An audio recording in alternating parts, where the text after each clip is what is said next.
Elle affirme qu'un homme noir a enlevé ses deux enfants. Elle les avait en réalité noyés quelques heures plus tôt, on te raconte. Abonne-toi, on publie une nouvelle affaire tous les jours.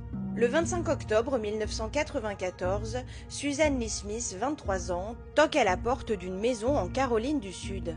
En pleurs, elle supplie la propriétaire d'appeler la police car ses deux enfants, Michael 3 ans et Alexander 14 mois, viennent tout juste d'être enlevés.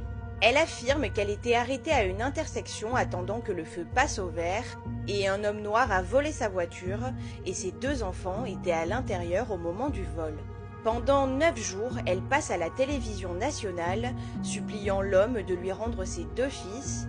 Évidemment, cet enlèvement soi-disant orchestré par un homme noir ravive les tensions raciales dans le coin et beaucoup de locaux font preuve de beaucoup de racisme et une sorte de chasse aux sorcières est lancée.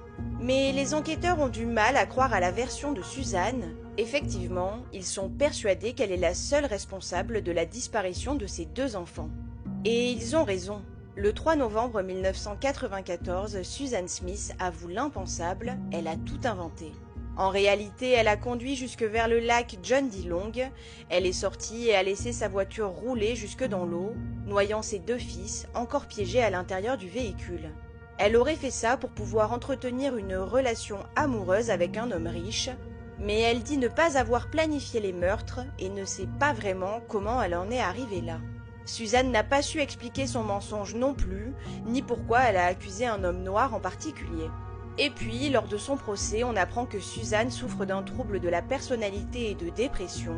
Elle avoue alors avoir tué ses fils, mais ses avocats affirment qu'elle aurait tenté de se aider avec eux, mais n'aurait pas réussi. Dans la panique, elle aurait alors inventé cet enlèvement, mais le jury n'y croit pas et condamne la jeune mère. Suzanne écope alors d'une peine de prison à perpétuité avec possibilité de demander sa libération au bout de 30 ans.